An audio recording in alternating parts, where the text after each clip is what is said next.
G'day everyone who is on at the moment. Jack, good to see you. Linda, Liam, Linda, Jody, Felicity. I'm here with Adam Kershaw, and Adam is from Survival First Aid. And conveniently enough, Adam just lives down the road from me, and we're just chilling out in Red Hill. And Adam is a pro at survival first aid, like survival first aid, emergency, wilderness emergency, wilderness first aid. Are you a surgeon? No, you're not a surgeon. Not a surgeon. So not, no, definitely not.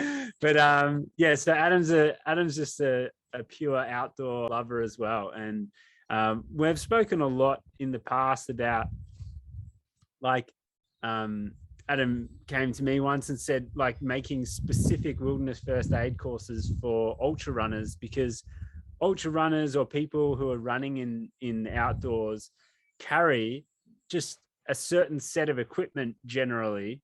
And the best thing is like knowing how to use the things that you carry in emergency situations. And I just was like, oh, that's just genius. Like that's a no-brainer, because it's all good learning how to make a splint out of a backpack, but if you're running out in the middle of nowhere and you fall over and you've only got like hiking poles or a water bladder, like it'd be pretty good to know how to use that. And I think, without giving too much away, that's probably a lot of what we're going to touch on today. And yeah, thanks so much for joining, Adam. You're welcome, Mitch. Welcome. Hi everyone, welcome along. I'll try and make it as interactive as we can, because don't want to just listen to someone online for a few hours. But yeah, I'll give a bit of a background, explain about the courses, explain about why I approached Madge about running ultra specific courses, maybe the future of that, and then I'll show you some stuff you can use, some kind of Gucci gear as well that you might go, oh, I might take that on my next adventure. And then we'll open it up as well, so questions, answers, get as much out of it as you can. Okay.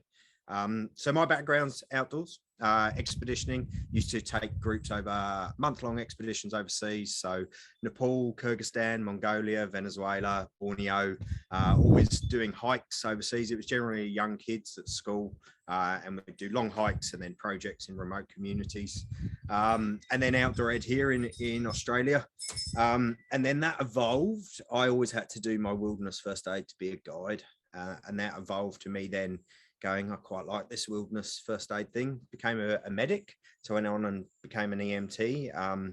So that's an emergency medical technician, sits underneath a paramedic, but can still stick needles in people, basically, do a few little kind of fun things, I suppose. Fun things. That's weird, man. Weird technique.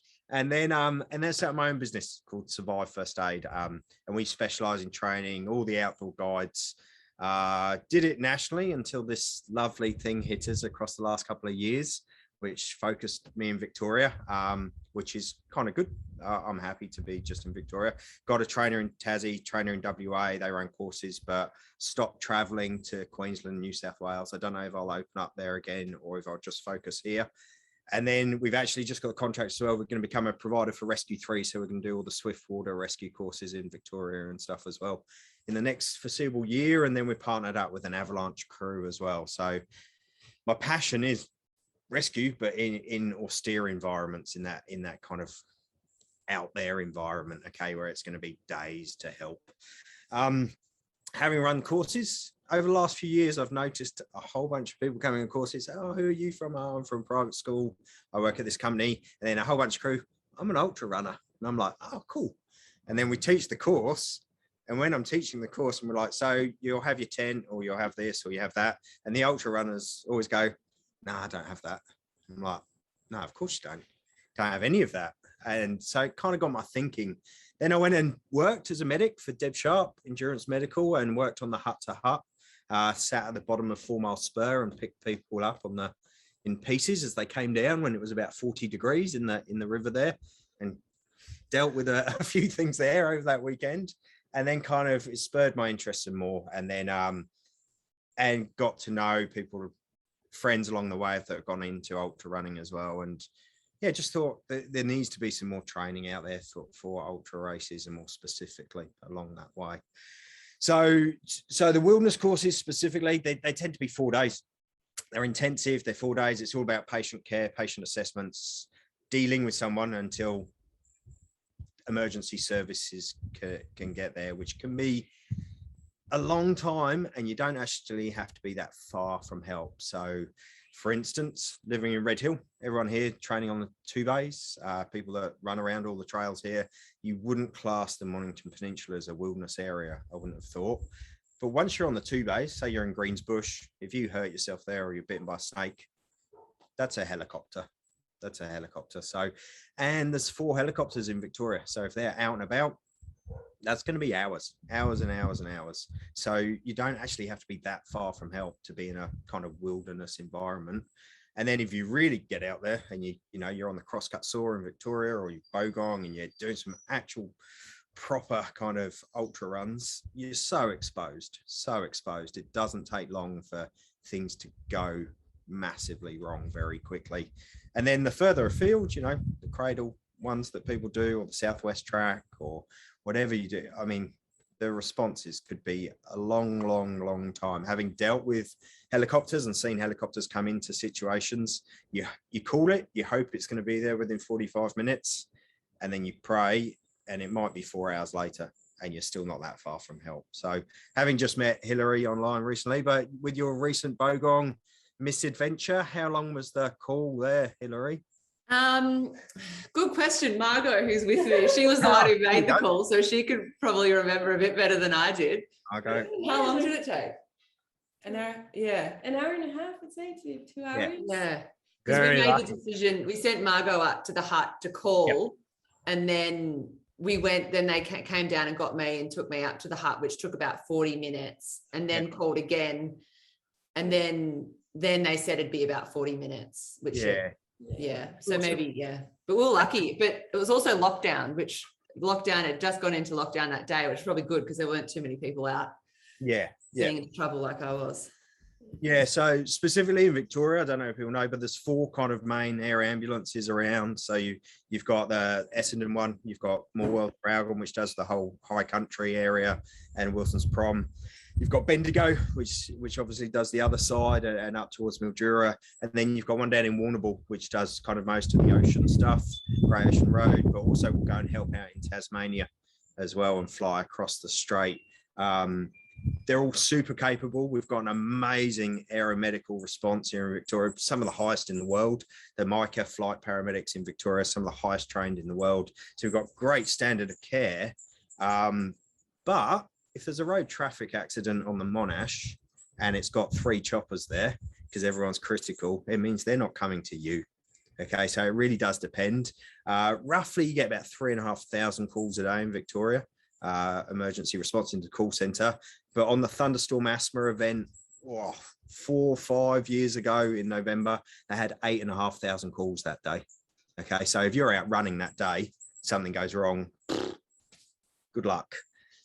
At the moment, I don't know if you know, but they're running out of paramedics because of the whole COVID situation. So paramedics are getting furloughed because of exposure to COVID. Some of them not on the job, their kids at school or anything else. So at the moment, there's about 120 paramedics furloughed, which means that currently on the peninsula, if you get a paramedic down here, you'll have the person driving is the student, and you've only got 1 qualified in the van.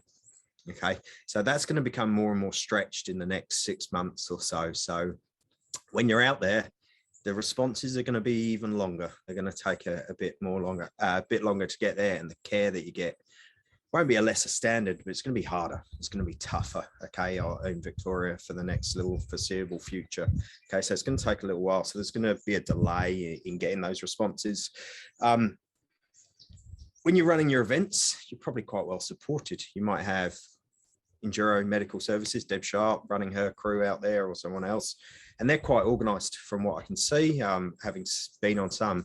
But when you're training, you're pretty exposed, I'd say. Is that right, Madge? Is that the most? Yeah, for sure. And like, I know Adam says ultra running a lot, but like at the same time, trail running. Like we, like as an example, we drove we were up on Mount Hotham the other day, and we just got out on the main road there, ran along the Razorback to Feathertop, and then we actually took one of the runs down. But if you go from the main road and then you run 10K along the Razorback to Feathertop, like 10K is not a lot to some people, but if you've got to get carried out 10K, that's heaps. Like that's just massive. And yeah, like it's, and that could just be in a training run that you run 10K. Yeah. And so it's like, pretty hectic. You don't have to be far off the beaten track, as it were.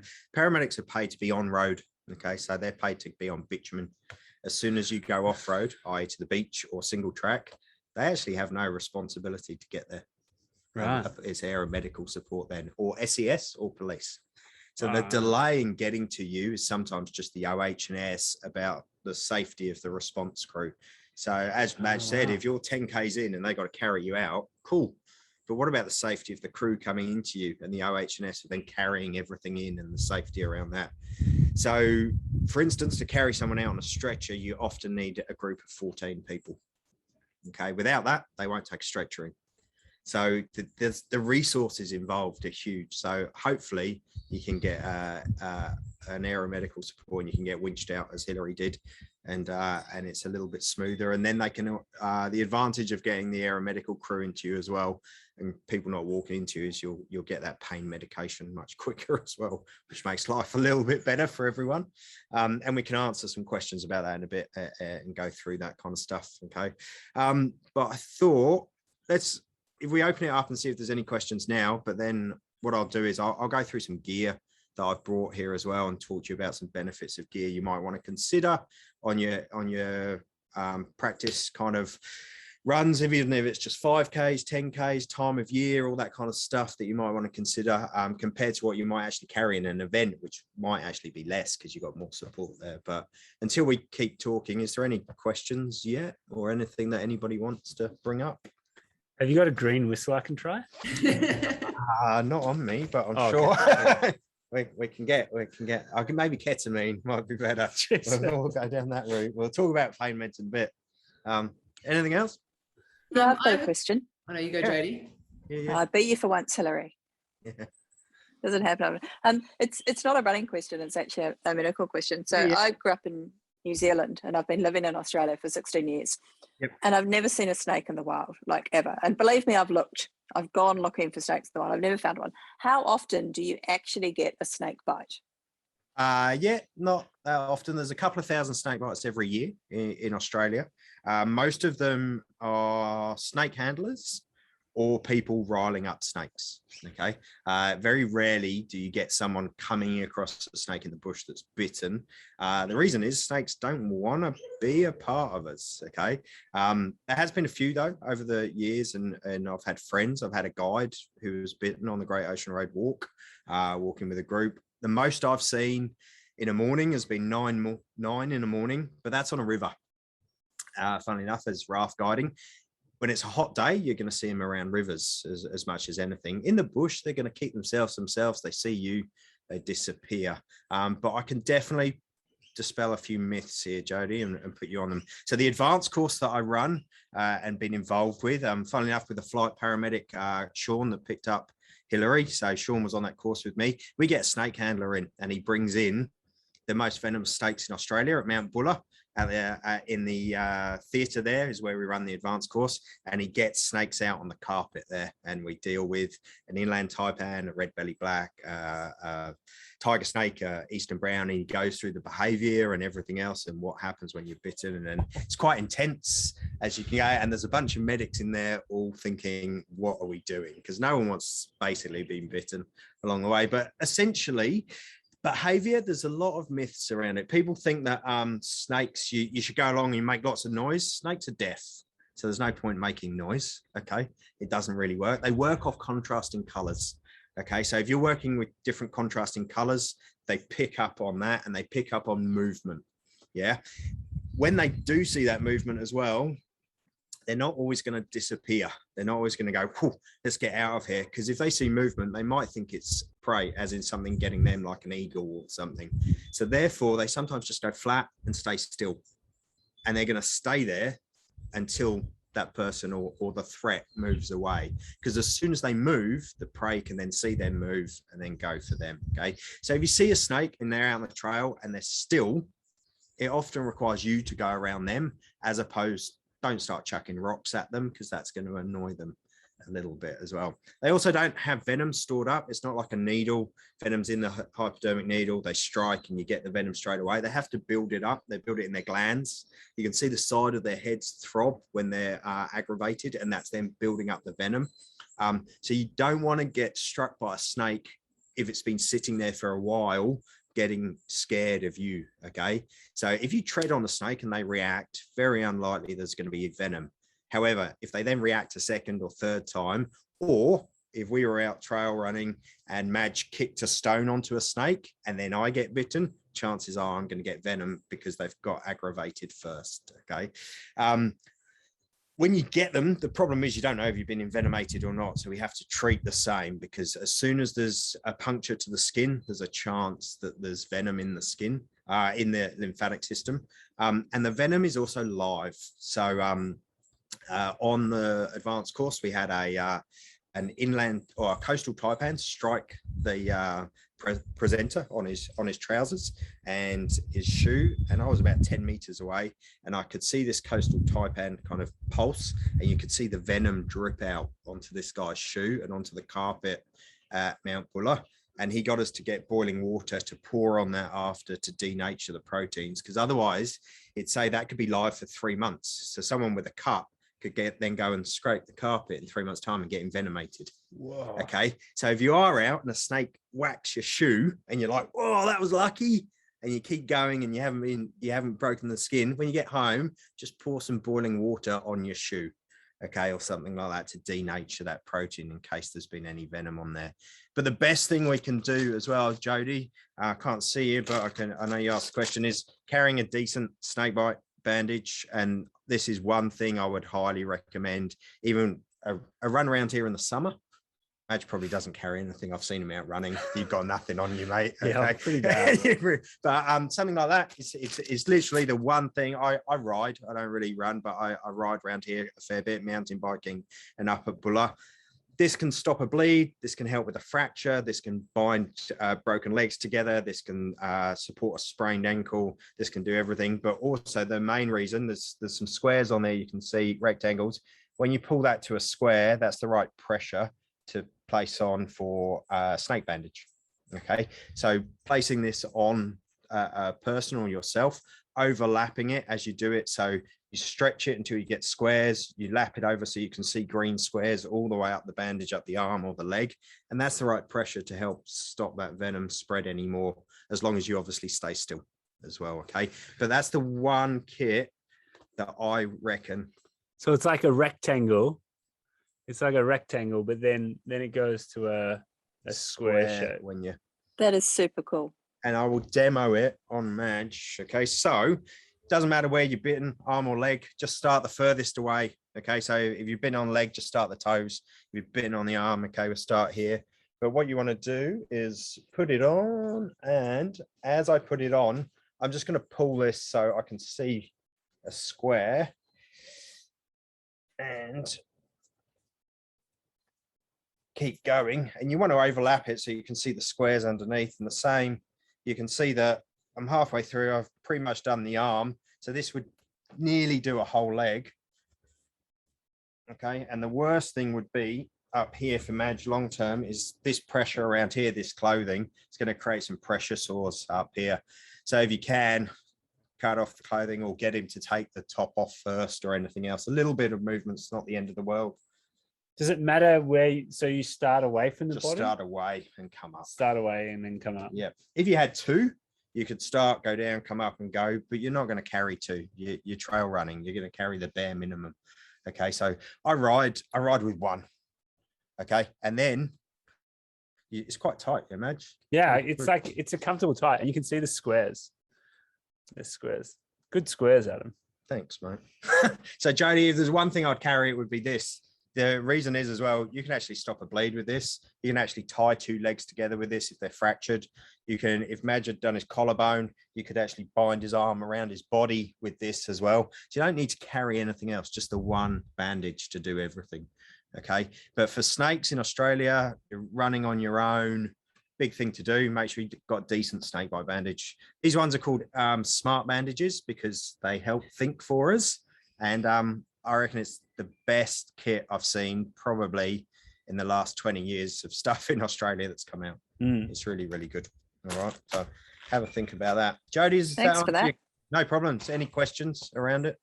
Anything No, else? that was really good. Sorry you can't see me. I'm on the phone and it's that's okay. Some other myths about snakes: eastern browns, coastal taipans, they're the aggressive ones. Tiger snakes have a bad reputation because they charge people, but that's their defensive mechanism. They actually pull out last minute normally. But it takes a very brave person to stand there and let a tiger snake charge them. Okay, you tend to run away, but it's their defensive. Red belly blacks, you're going to see a lot, but around water. They're kind of, red belly blacks feed off frogs, so they hang out around water sources because that's where frogs are. Eastern browns feed off mice, so they're going to hang out where mice and stuff are, okay, or rodents. So you get different impacts, different environments, okay, on that. All right, cool, awesome. Any other questions? Otherwise, I keep going with some kit. I had a quick one, Adam, just about like, what do the SES do? Like, where do they kind of fit into the, I don't know. SES, they're a voluntary organisation, obviously designed to help in emergency situations. In areas like Morwell, Traralgon, Gippsland, they're trained quite well in that search and rescue capacity and that response. But essentially, it's a bunch of volunteers. Some of them are amazing people, really, really well regarded. They might be the local paramedic, local police, might be just local mechanic, shop owner, but highly competent in the outdoors, highly competent people in general. They're very, very well-meaning people, but it doesn't mean that they have a great capacity for the outdoors or anything else, okay? Overall in Australia, the people that coordinate all responses and that override everything are the police. So the police have the overriding say, and that's why you'll always see them front the media as well. They're the guys up at the front saying it. So they then bring in paramedics to have the medical expertise. They bring in fire and rescue for the rescue component, which fire and rescue now is not CFA and MFB, but it's the Victorian Fire Rescue, is it? Yeah, Fire Rescue Victoria. That's it. Yeah. So with Floyd involved in that, but that's all changed. But they're all the rescue crew, and then the SES sit involved in that because they've probably got the most amount of people hands-on that can help. The difference is because it's voluntary, the standard cannot be controlled as well. Unfortunately, it's not quite as good as it. Well, it's nowhere near actually, Jodie. The response that you get in New Zealand with USAR and LANSAR, which are much better trained than here, but you know they sit in the system, I suppose. Yep. And if you were to do like volunteer with SES, do they give training and stuff as part? Yeah, they certainly do, and they tend to give accredited training as well. And that'll be in anything from first aid to fire response to chainsaw safety to four-wheel drive safety to search and rescue. If you want to get involved in outdoorsy stuff, some other organizations to look at would be BSAR, so Bushwalk Search and Rescue, or Alpine SAR. Alpine SAR, a branch off BSAR, Bushwalk Search and Rescue, but they specifically work in more remote alpine environments. Okay, so if you kind of want to get involved with organizations that are part of that sort of response, search and rescue, wilderness places, BSAR and Alpine SAR might be better based than SES specifically. And then there's some specific clubs as well. So if you're up in the Alpine region, the Birkenheimer Ski Club, which is out near Mount Beauty, they're the guys that are called in for any snow stuff in the winter. They've got a really good response, really good people, do a lot of training themselves. And they're always the guys that get the call to say, can you come and help us? Someone's out the back of Bogong and it's 3 foot of snow or something like that. Okay. Yeah, awesome. No problems. Questions? Any others? No? Cool. So we'll go on. I'll talk a little bit about kit. Okay. So I would highly recommend getting one of those. So a snake bandage, that's one thing to carry. If you are thinking of carrying bandages to like, if you do carry any kind of non-stick dressings for the grazes or anything else that you want to put on, instead of having to cut up that bandage or get rid of that, you can get something called Coband. Okay. This stuff sticks to itself, but doesn't stick to you. Like that, which means you can tie on a piece of a dressing if you've got a scrape or a graze or anything else. You can again get it in smaller rolls or bigger rolls. If you're struggling to get it, go to your local vet. That's my wife's a vet. I got it off her originally. Okay, it's because they put it on animals with hair so it doesn't stick to them. But it means you only have to carry one thing. Again, if you're carrying stuff in your kit, and I know you're all about lightweight and also like minimal gear, you've only got the little vest packs and stuff. Just with this stuff, you can often just pull out the center bit and then it folds flat. Okay, and then you're not actually carrying that much. Pretty lightweight, means you can carry a dressing. If you're going to have a really nasty graze, you can strap it on with that. They're really good as well for binding fingers together if you break fingers or anything else, or again holding legs together if they're broken. And then basically a snakebite bandage, and that's pretty much my wilderness response kit if I'm out on my own. If I'm guiding, it's about 10 times as big, because I'm guiding and so I'm being paid to guide. Yeah, so I have a duty. But if I'm out on my own, that's the kind of stuff you're carrying. And so that's probably like what, 50 grams, if Yeah. that. Yeah. So that's equivalent to like 50 milliliters of water. So if you like, you know, that's equivalent to like that much water in your bottle in terms of weight. So it's always, I mean, I'm the worst to be saying this, but I always get carried away with, oh, I've got to carry things that are light. But like that is just like 2 shots of water. So it's like in terms of, yeah, it's nothing. It weighs nothing. And just a plain old sandwich bag, guys, for waterproofing, just one in there and then put it all in. You can squeeze all of this in the one sandwich bag, zip it up tight, and it's all fine. The other thing, I know you'll carry them in any case, but it should always be part of the kits. Just make sure you've got a good gels as well. Okay, we're going to talk about environmental exposure in a bit and everything else, but your body can't warm itself up if it's got no energy to warm itself up. Okay, so make sure you've got some really high energy gels in there. Whatever works for you, your system, you'll come out with it, the ones that sit well in your tummy and everything else. But it would be worth having a spare in with that kit just in case, because if you do injure yourself, guaranteed you're going to start feeling the cold pretty quickly, because your body's going to be working overtime and going to need that energy. So if you can give yourself that energy, it's going to put you in a better space. Okay, on that. So that's kind of only the real first aid response stuff that I'd carry. You can look at wound pads and stuff as well, but to be honest, as a base stuff, that's kind of all I would have when I'm out there. Okay, maybe have 2 dressings and that's about it.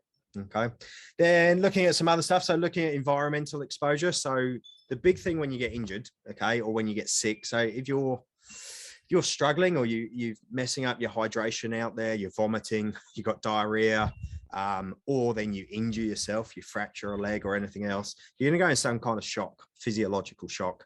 And that's not a Hollywood shock, I'm scared. It's your body coping with something that's gone on. When that happens, your heart rate goes up, your respiratory rate goes up. If everything's working overtime, it's like you're still running. So you still need energy. And if you're still running, you're burning energy, it means you're going to start getting cold and feeling the cold because you've burnt off that energy as well. So making sure you've got supplies, and then making sure you've got something to wrap yourself in for environmental stuff if something goes wrong. So you can get those space blankets. They're all good.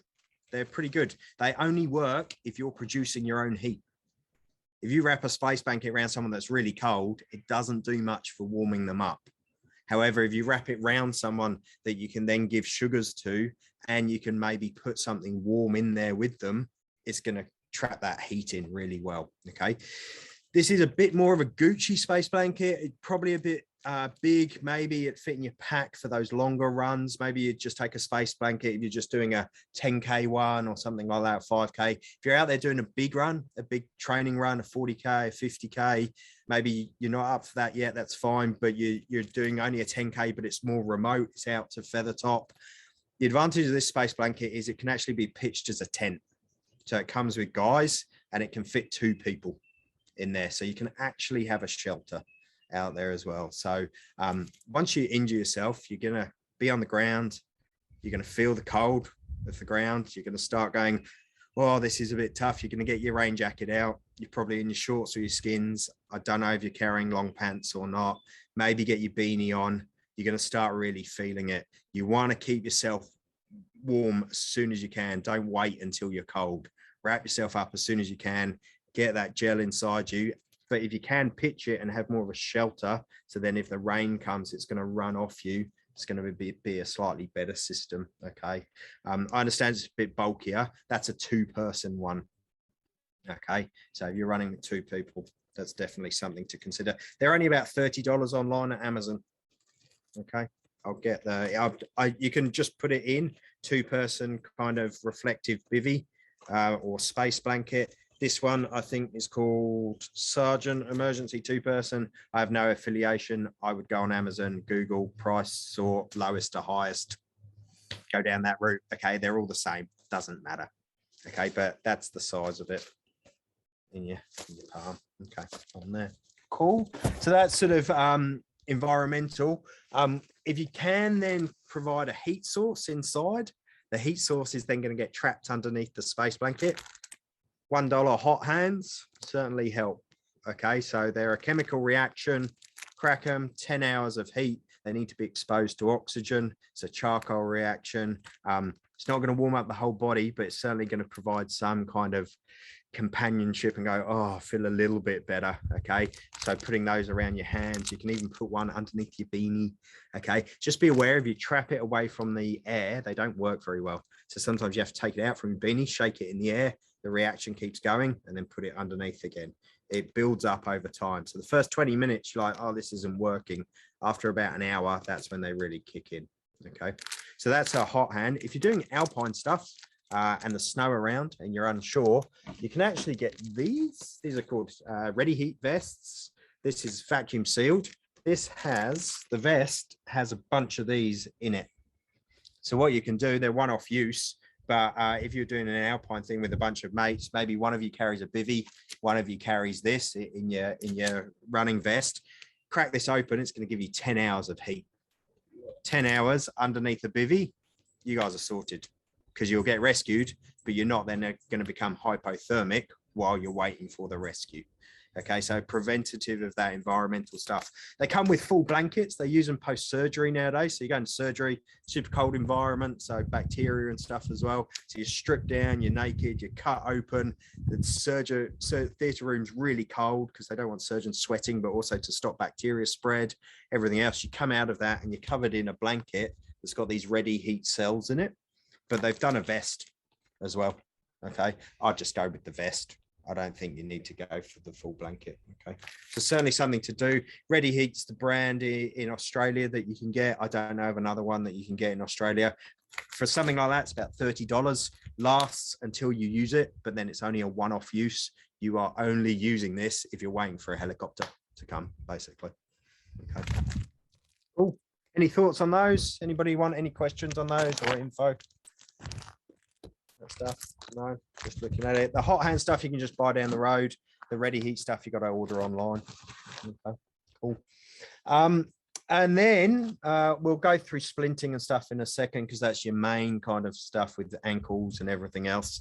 Kind of lucky with trail running and running compared to mountain biking and skiing. You don't have that velocity and that momentum, so your injuries are low level. I know it doesn't feel low level, Hillary, snapping your tibia and fibia, okay, but it's not, it tends to not be a smashed pelvis or something like that. It tends to be a bit lower leg kind of stuff. So you should, if you can heat yourself up, give yourself energy, you should be able to reduce the shock, stay where you are and wait for emergency services.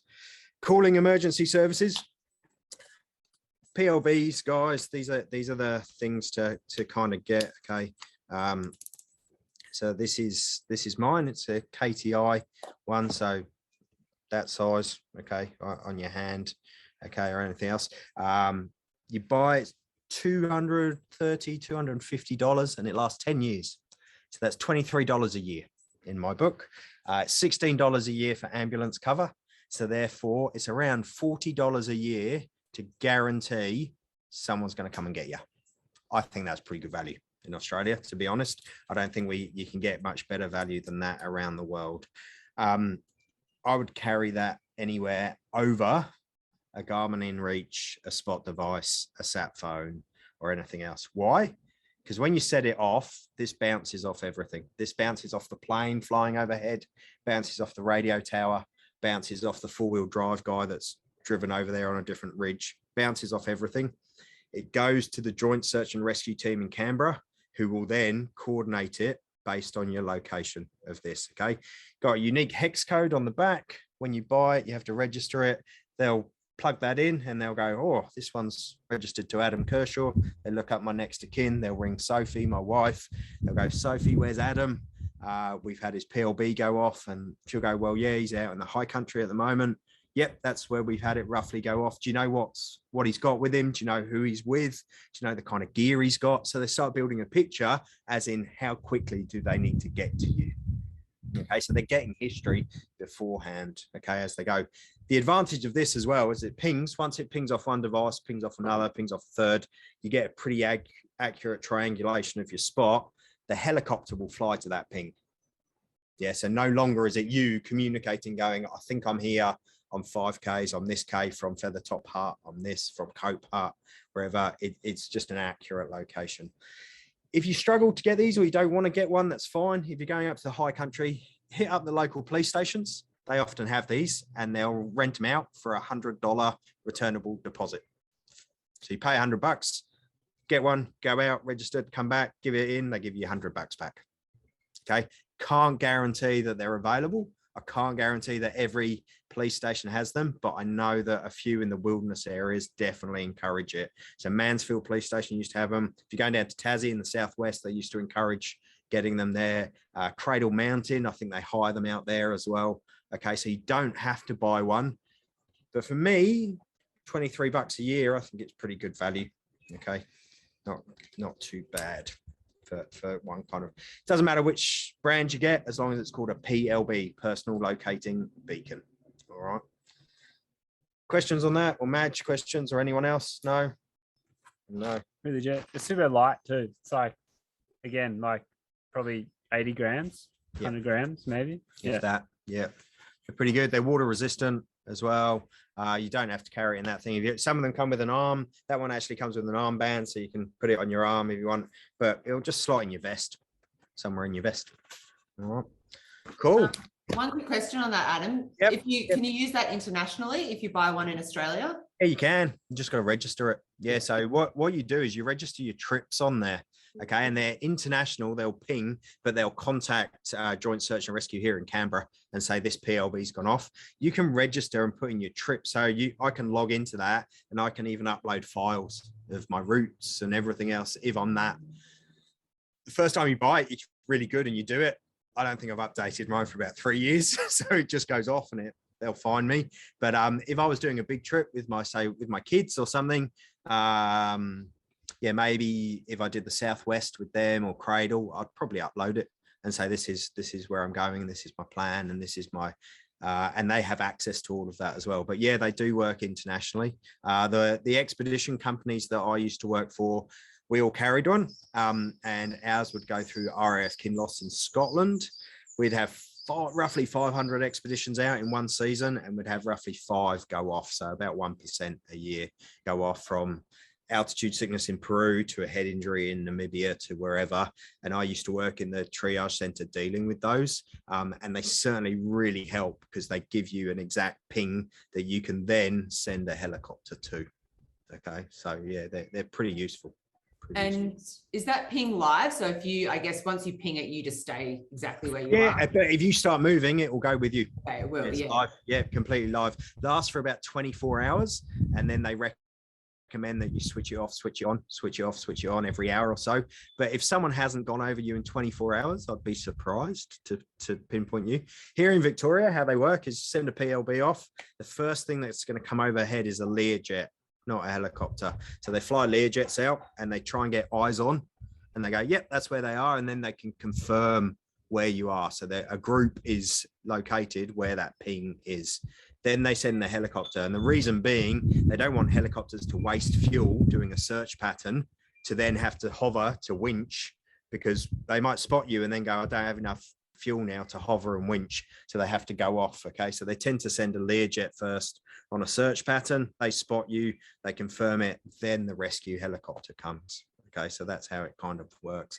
So if you are in the bush and you've been bitten by a snake and you set one off, you might see a plane overhead first. If you're thinking, oh, there's a plane overhead and it keeps going back and forth, get your space blanket, go like that, so the sun reflects off it, it's going to glint, and they're going to see where you are on the ground. And another quick one, you don't have to pay like a subscription fee with the PLBs, do you? It's a one-off. Yeah. So when you buy it, you have to, the first time you get it out to activate it, you have to register it. You can't just go ahead. You've got to log on, register it, then it's live. But there's no ongoing subscription fee. So the one I got was in 2020. So yeah, a couple of years ago. And it's got a 10-year life on it. Yeah, 10-year life on it. So, and now I think I got it from Snowy's Outdoors in Adelaide, shipped here, got to me in a week, and I think it was $230. Yeah. So yeah, I went for that one because it seemed the smallest that was available at the time. Yeah, cool. All good. Yep.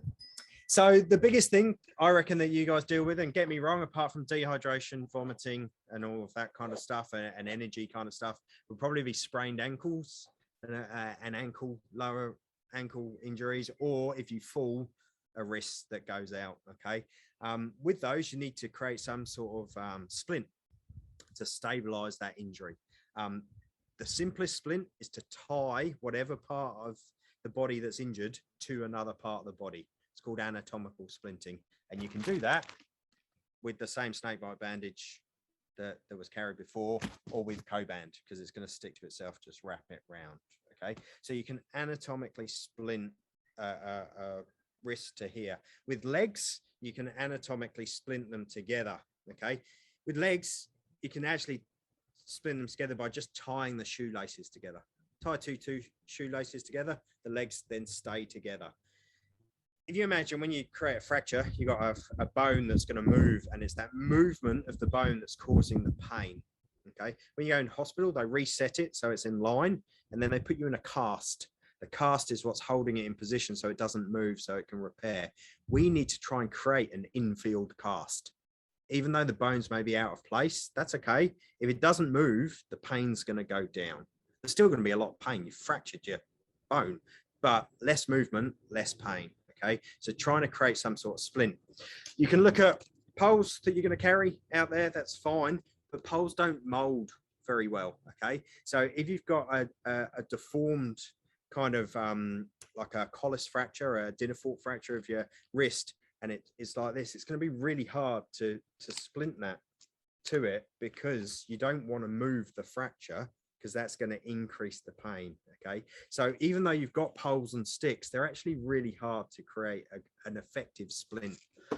You can get formidable splints. Okay, all this is aluminium, which is then wrapped in foam, which means that you can actually create whatever kind of bend you want, and it's going to hold in that position. Okay, so if my wrist was in a funky position, I could bend that and then strap that to my wrist, and it creates a splint in that position. Okay, so you can do that with a formidable splint. You can buy them online, and they do come nicely packaged like that. But again, it's more gear. So do you want to carry that gear or not? You can make some. I got a bit of mesh from Bunnings, put some masking tape around it, and you can bend the mesh in the position that you need to strap onto the body. Okay, so you can make a super lightweight, how much would that weigh? 20, nothing. Yeah, and that can slot down your pack, yeah, or something like that. So you can make one, you don't have to buy them, but you can also improvise. Okay, so I will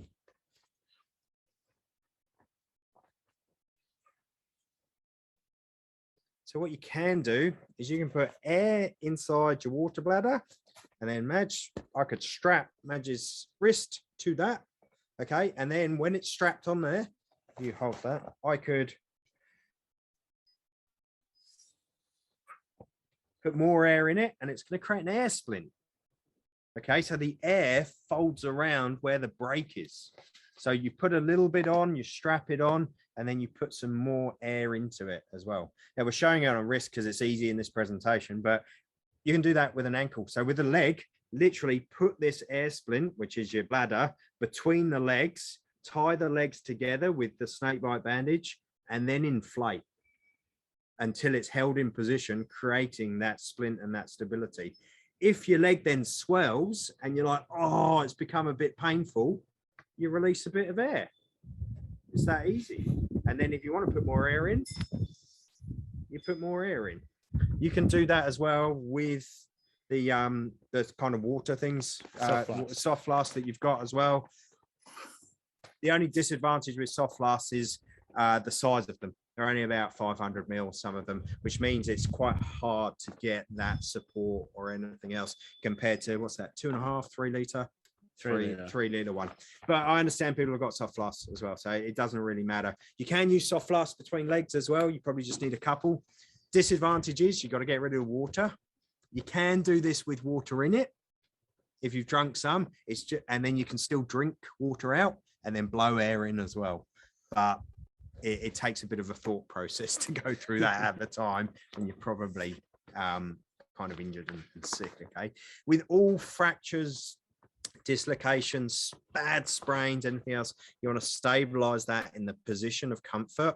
The position of comfort is wherever position it is that they don't want to move. Strap it to something else so it stays in that position, but provide padding around it to hold it there.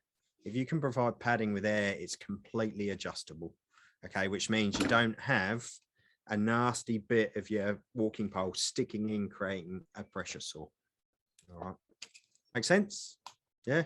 Questions on that? That sounds like I've never seen that in action before. But that's like, it just seems so obvious in many ways. Yeah. Yeah.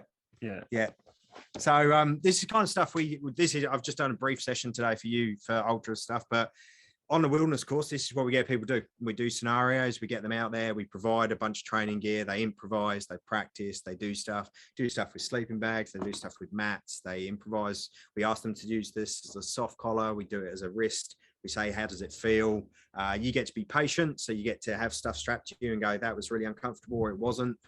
We pretty much do that for 4 days, in and out, like different scenarios, medical, trauma, mass casualty. We do a lost person where you carry someone out on a stretcher. We do improvised stretchers with backpacks. We do improvised stretchers with a rope. We do improvised stretchers with simply a tarp. So you get experience with different kind of gear. Talk about helicopters, talk about wound care, and do some longer stuff in there as well. So when you're coming on a course, you kind of just get exposure to it, because the best way of learning is by doing, really. The best paramedics out there are the most experienced. Why? Because they've experienced it and they've got it wrong. We all get it wrong. You always get it wrong. So it's just the next time you hopefully get it right as well. Okay. So that's the kind of stuff you do on a course. The 4-day courses are really intentioned for guides. So there are backpacks. There's a lot of gear. An ultra course, you could design around just the stuff that you guys have, but it would require everyone on that, or not an ultra, trail running course, I should say, would require everyone to buy into the fact that's the only gear we're going to have on this course or anything else. Okay. We have run a couple in the past specifically, and we've run them with scenarios on the 2 bays. So we do a couple of theory days, couple of days around a classroom, get people into it, get people comfortable, do practical sessions, play around with bandages and get used to it. And then we do a couple of days out on the trail where we literally go for a little short trail run, but you come across a patient. The instructors carry little packs, but with a whole bunch of makeup. We have a few bones sticking out of people and we see how you respond, basically. And we give you feedback and then we move on and we carry on. Okay. So that's kind of how the kind of training side of stuff works. If you ever wanted to get on a course or anything else. All right. But should we open it up? I think that's one of the most impressive things about the courses is when you see photos of people that have like covered in blood and they're just acting. It's just chocolate sauce. Okay? But it's like this proper, you're like, whoa, hang on, that was like legitimately on the course. And like, yeah, well, it was, but it wasn't as it seemed, right? Yeah. So like we try and make it as real as we can, okay, on there. But yeah. but open it up. Any questions from anyone?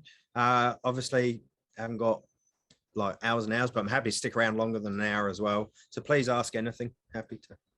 Far away, Jack. That was super helpful. Thanks for your advice. You're welcome. I've got just 2 questions. Yep. One is I jumped on your website and had a look at the courses. I see you're booked out till next year. Yep. Yep. I'm actually moving to Northern Territory in late December. Okay. Is there any other groups you'd recommend or any advice there? Not in the Territory, although if you've got a group together, I know a trainer up there. We could put a course on for you. He's a paramedic in the Katherine region, so we could maybe organise a course for you. Or if you're ever down here again, normally there's more availability, but with the lockdowns, there's just a backlog. Yeah. So people are just backed up and they're booked on. So we've had to postpone so many courses this year. The other, if you're ever down, is to tee one up. But up there, I don't know of any other companies. In Victoria, there's another company called Wilderness First Aid Australia. St. John's nationally run courses and they run remote area courses. Just be aware they're very much remote, but it doesn't mean that their focus is kind of 4-wheel drivers and big kind of canvas tents. And so they don't teach you, it's remote as in you're waiting for someone, but they tend to not teach improvisation stuff. They tend to not be people out there living and breathing it and doing it themselves. So just be a bit wary of the St. John's ones. There's a guy in Queensland called Jason Taylor, up in Cairns. He runs some really good courses in Queensland, and there's All Aid, Wild Aid in New South Wales that does stuff, but no one specifically in the Territory. We have been up there, survived, we've flown up, we've run maybe 3 courses up there.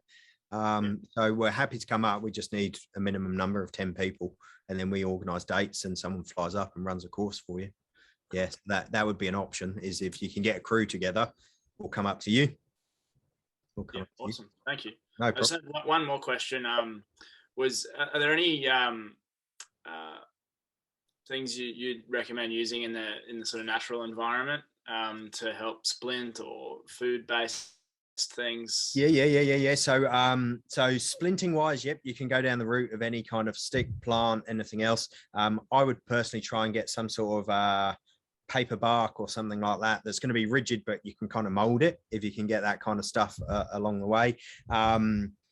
As for foods, they're so specific with the regions, as in if you're in Queensland, the Territory, Victoria, I'd go and speak to a local Indigenous guide and see what they could teach you. If they could teach you how to find yams, for instance, pick out yams as a carb source or something like that. Or some of the, I know there's sometimes sweet nectar from some of the sap out of some trees that you could have as an energy source. But no, nothing specifically that we teach on the course, purely because we've got everyone coming from everywhere, and we don't want to give advice that then that's not available where they go, or we give them advice that if they get that plant in that region, it's actually toxic compared to here or something else.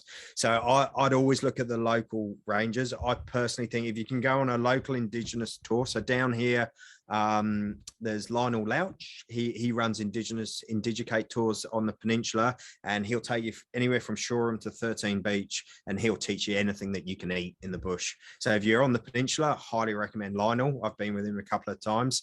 I could ask Lionel about if you're ever up in the Territory. I wouldn't know, but I reckon the best place to ask is the parks, and see if they've got a local parks ranger, and if they do any local tours with regards to bush tucker and everything else. I'll go down that route.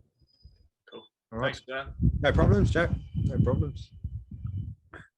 Margot? Yeah, I had a question because like when we rescued Hillary, I think we were lucky that we were near the hut still, so 50 meters from having reception.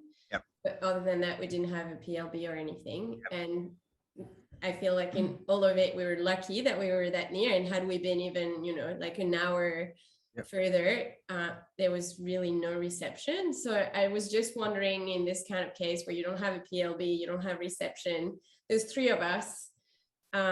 What would you recommend in terms of behavior that would be the safest to sort of like take care of the injured, but also get help? Yeah, it's a bit of a hard one. With three's a terrible number. Two's obviously worse, and 1's a disaster. But we were always taught in search and rescue scenarios, you're always in fours. So one can stay with the patient, two can go off. And then if someone injures themselves, they've got someone else. That's obviously not ideal. That's the ideal situation. And that's what you're going into. With regards to, it depends what you've told people beforehand as well. If you've said to a crew, they're expecting you to come back and you're not going to get there, and then they raise the alarm, then you're better to stay where you are. Because as soon as you split up the group, you've got two search parties. You've got resources being split. So you always hear that stuff on the news of like, if you get stuck in the territory in the middle of nowhere, stay with your vehicle, we will find you. And it's true, it's the adage, stay where you are. You're better, the terms we're using in medical where stay and play or load and go. You're better to stay and play. Play being the fun bit of playing with bones and everything else. Yeah, but stay where you are and people will come to you. Why? Because as soon as you split, if you're trying to rush out to help someone, you're not thinking that rationally. You might trip, you might fall. And then people aren't coming to the initial patient. They haven't been alerted because you never made them because you tripped and hurt yourself. You're better to actually stay as a group, get your resources together based on where you were at. If you were near a hut, but there was no reception, you'd be better just to get in the hut, stay where you are, and know that if you haven't got home within 12 hours, someone's going to alert someone. That's the better behavior. It's really, really hard to do. Okay. Having been involved in a few search and rescue, some even in Annapurna region in Nepal and stuff, and people are lost and everyone's very keen to strap stuff on and get out and search. And your best thing is to actually just calm down and take it easy for a bit and take stock, because if you don't make the situation worse, it can't get worse. It's only what you're dealing with right now. So if you can pull your resources together, pull your food together, pull your shelters together. If you're working as a group, one's carrying a shelter, one's carrying a heat blanket, one's carrying spare food, get all that together, set up your shelter, stay where you are. I would be inclined to actually say, stay where you are and just make sure that you're going to trust that someone's going to contact and say, hey, Hillary and Margot didn't actually make it home. Yeah. Or your flatmate, your boyfriend, your girlfriend, whoever it is going to alert emergency services, and you're better then to stay where you are. I know that sounds counterintuitive, but running off and helping sometimes creates the situation. It's that snowball effect. It's going to get worse and worse and worse and worse. Okay. Saying that, if you know there's reception 500 meters away, then that's a rational call. But if you're running off on the proviso, you have no idea where it is, you're better to stay where you are. Yeah. And I guess on that, because these guys took a long time to get back to the car and people knew that they should have been back. And what I've learned is like who you tell, like it matters who you tell where you're going, because you could tell someone, but they don't know what to do if they don't hear from you. And they're like, oh, they're probably just, running late or whatever. Whereas, I tell my sister, because she's a bit she's experienced as well, and she actually knows what to do in that situation. Whereas there's some people that, they're like, oh shit, Hillary's not back. What do I do? Like, they, you tell them where they're going, but it means nothing to them because they're not, and they, not aware of like the risks and stuff involved. So, whereas with these guys, there was someone who'd looked up, their mum's number in the phone book and been like, hey, I haven't heard from Tim and Margot. Where are they? And she told them that all the shit had gone down. But having the right people who know what to do in that situation. True. The biggest learnings from all of the courses I've taught and everyone that comes on them, I don't teach people to carry more stuff in the outdoors. I don't teach people to go and get more qualifications. The biggest learning is make sure you have a plan of if you don't get back and people know where you are, and make sure you have a communication device. Because if you've got a comms device and someone knows where you are, the whole system works. We have an amazing response system in Victoria, in Australia, in New Zealand. We have an amazing emergency medical response system, but it can only work if they know where you are. It doesn't work otherwise. It doesn't matter about your training particularly. It doesn't matter if you're an ED doctor. I train ED doctors and I'm not a doctor. I train them in wilderness stuff, and they're amazed at some of the stuff I teach them with, like a bladder. They're like, oh, that blows my mind. Okay. They're amazing in an ED environment where they've got all their gear. You stick them on the top of bogong, they fall apart sometimes. Yeah. Cause they're just like, oh, I don't know what to do. So it's, the biggest takings away from a course are pre-planning, making sure everyone has stuff, and trying to have that comms device. Okay. And if you don't, that comms device doesn't have to be a PLB. The comms device could just be, if I'm not back, please call someone and tell them this is the route I went. That's a comms system. That's a simple comms system. That could be as simple as Madge when he heads out telling his mom, hey, I'm just doing this route if I'm not back. Yeah. That's a comms system. It doesn't have to be complicated. All right. It doesn't have to be complicated. Cool. Any other cues? There's a couple of comments there saying, like, thanks heaps. That session's been awesome. And so thanks Felicity and Lisa dropping that in there. Awesome. Yeah, so like Adam, yeah, Jack said he's been on Adam's website. It's Survive First Aid. Yep. So hit it up. Do you have like a Jack said that a lot of the courses are booked out. Do you ever like, is there any way of like last minute getting on? Yeah, there's always a wait list. So you can always so Jack, if you're going before December, just shoot us an email. We stick you on a wait list. If people pull out or things change, then you're on that wait list. You get contacted. And the courses on the website are just public courses, individuals to book onto. We run about one a month.